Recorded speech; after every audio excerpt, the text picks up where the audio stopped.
All right. Well, thank you all for being here. Does mic work? I want to thank you all for being here. We still have work to do here in Springfield, and so I will keep my remarks brief. I had a very cordial call, a very gracious call from Representative Tom Cross this morning. He called to concede, admit in this race, that he's not going to pursue a recount going forward, and we had a good conversation about the direction the state needs to be going. And Representative Cross was very gracious in offering his help going forward, and we're looking forward to a time where we'll be able to sit down together and work on some of these issues. This race has attracted an awful lot of attention over the last 2 weeks, as there has been, I think, no other races yet to be decided. But what we found over the course of 2 weeks is there's a lot that we have in common. There's an agreement that we both need to work on reforming this office and taking a look at the Bright Start program going forward. So we're going to be talking over the next several weeks about what we've talked about on the course of the campaign. Making a greater investment in agriculture in our state, in Illinois-based venture capital, and addressing the issue of banking deserts in the state. And I look forward to bringing a good team together to address these issues. We just found out this morning that the race is over, but we have secured 2 co-chairs for my transition team. Michael Kerrigan, the president of the Illinois AFL-CIO, and Robin Kelly, Congresswoman and former director or former deputy treasurer in the treasurer's office under Treasurer Julius. So we look forward to getting back to work, to putting people in this work to state by making wise investments that help grow and diversify our economy, and looking forward very much to their help. So we do have work here to do in Springfield, but if people have questions about this race, I could take a couple before we get back to work. What's your number on the margin? What does your campaign see in terms of what that number is? We think our margin is somewhere around 9,600 votes. But I think Representative Cross acknowledged the margin is wide enough that we're going to focus on moving forward, and we'll leave the Illinois State Board of Elections to sort that out. Do you think the voting process was completely fair, or were there problems that were identified through this process that you think need work? Well, we were very happy with how the results came through. We saw yesterday results coming through with strong numbers coming out of downstate and the suburbs that put us into the lead. And we were very happy and fortunate with the support we received. Okay, a political question. I was talking to a lobbyist today who said, actually at the polling place, they were talking about the positive ad you had with the tall thing. How much, with the tall thing? How much, what have you heard, how much, I know TV is just one part of a campaign, but how much was the ad a part of the campaign, or part of the result? Yeah, TV is one part of the campaign, and we were just very happy with all of the people. I want to thank the 3.5 million people who voted in this race. Whether they voted for me or they voted for Representative Cross or a Libertarian candidate, we're happy that people came out and exercised their right to vote. And you saw people waiting in line for hours on end. Some people waiting until 3 a.m. on Election Day to make sure their voices were heard. We were very pleased with that response. You couldn't really reach that cat, though. If you look closely, that cat is beyond your reach. I do have quite the vertical. Actually, I used to have quite the vertical. One of the things that a treasurer, if I'm correct, has to do is sign off on any borrowing the state will have to do, and I don't know if that's in the plan of the Ronner team. Have you talked to the Ronner team? Do you have any opinion on borrowing if they needed to plug any budget holes within the next several months? We've reached out with the Ronner team, and we'll be meeting with him shortly, tomorrow. What role do you think Representative Cross will play beyond just sitting down and having some meetings with him? Will you invite him in and yeah. We talked. Tom Cross has a couple decades of experience in state government. He spent the greater part of this last year thinking about this office, and we're going to be soliciting ideas and input from all parties. And I think few people have spent more time thinking about it than Representative Cross over this last year.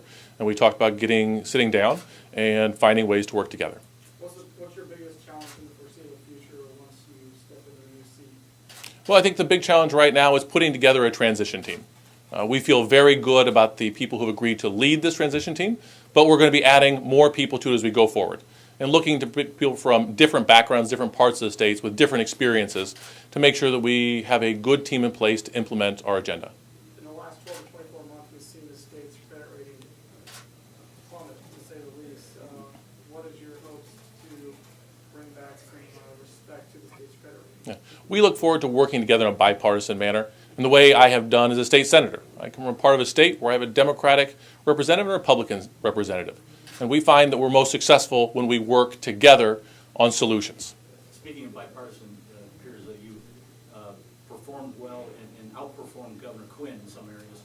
And the campaign's talking about Rauner, Frerichs votes. What does that say about you in terms of your appeal to Republicans and independents? And will that help you in this office and perhaps beyond? Well, clearly there were lots of people who came and voted for Governor-elect Rauner and Treasurer to be Frerichs. We're very happy. We tried to appeal to everyone, but what we're going to focus on now, after the course of a long campaign where we're fighting for votes, is now we will be a treasurer for all 13 million people in the state of Illinois. Partisanship falls aside.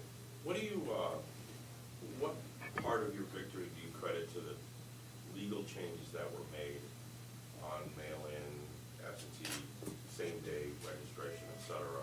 And you were down 17,000 plus, won by 9,000 plus. That's like a 27,000 vote swing. That's huge. So, did those changes to the law really impact your victory here? When you win a race, a statewide race, with 3.5 million votes cast, and you win by less than 10,000 votes, less than one vote per precinct, precincts in the state of Illinois, there are any number of people who can claim credit for that victory. And quite frankly, in the 24 hours or so we've had a good idea we've won, lots of people have called to claim credit on that victory. And so, we'll let the political prognosticators, we'll let the political scientists determine what caused selection. We're looking on moving forward and transitioning towards running the office. Is the IDASH going to change at all? I mean, do you see that program as a positive right now and any particular change? What we're going to do is we're going to bring in some outside eyes to look at this office. We're going to conduct an audit on day one. We said that throughout the course of the campaign to reevaluate and make sure we're spending our money wisely and that we're doing it efficiently. And I think that's what my campaign transition team is going to work on. And how old is your daughter and how old is she now? She's growing every day, but she's still 6 and will be 6 for nearly another year. University basketball programs, reaching out to her. The university basketball program, what? Reaching out to her. No, but we're looking forward to a good season at the University of Illinois this year. Just to follow up, Yes. I mean, obviously, the late votes helped, so do you think that was a strategy that you had counted on, or did you think that would help when you supported that bill? Right? Our strategy all along was to reach as many Illinoisans as possible, talk about our plans to reform the office, and to make investments help grow and diversify our economy. I think ultimately, at the end of the day, that's what people came out to vote for. And since that law is only a one-shot deal, should it be renewed? To have the provisional type votes go?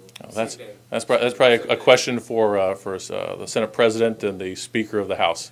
I don't know how much longer I will be around here in Springfield. But we do have work to be done here in Springfield, and so I want to thank you very much for coming out here today. Thank you for your coverage. All right, Bernie. You're midterm, right? Yes. So will you resign before the inauguration, and do you have anybody in mind? I don't believe I will serve as the state senator and state treasurer at the same time. Understood. Any successor you prefer? Oh, no. We have lots of good people, lots of smart people in Champaign and Vermilion counties. We're going to let people step forward, and I think that it'll be up to other people to make that decision. Does the interest in this race inform you in any way in terms of combining treasurer and controller's office? Oh, yeah, I still think we can combine these offices. I've agreed before the election with both candidates for comptroller to work with them to find ways to work together to streamline the offices. And then I think if we show we can work together and we show we can create efficiencies, I think the case for combining the offices will be easier. Have you talked to the controller yet? No, I have not spoken to her yet. Other than the audit, what do you want to do on day one? I think that's the first thing we're going to do. We're going to come have an audit. We have other things that we said we want to do in the course of the campaign. We need to make sure the office is running smoothly before we begin taking steps. And about Rauner Right. tomorrow, are you going to meet with him, you and him Yes. personally? Yes. Who's going to do that audit? How do you arrange something like that? That's what the transition team is going to work on. We think there are plenty of people out there, plenty of organizations that want to help out our state, that want to help go in the right direction. I think when you saw in Cook County, when President Preckwinkle came in, that was the approach she took, and we'd look to follow that example. You're just looking at all the processes and all the services and the office in general, efficiency and that sort of thing. Yes. Mike, Right. I mean, Yes. was it ever in doubt in your mind, given the way the totals were over the last 2 weeks? We have hope, It's somewhat a cliche, but my hometown was hit by a tornado a year ago, Monday. And, there were people there who I'm sure there was a period of darkness there, where there was some doubt about how are we going to rebuild, how is this town going to go forward. But there were people who aren't quitters. They didn't give up, and they rolled up their sleeves and immediately went to work. And we're going to do the same thing. It doesn't matter if there was a period of doubt, we're going to get to work, and we're going to help lead this state in the right direction. So you Thanks. yourself have little doubt for a while. Is that what you're saying? This time comes a tornado? I want to thank you all for coming here. We're going to get back to work in the Senate. I still have at least another month or two serving as a state senator. But thanks very much for your time. Does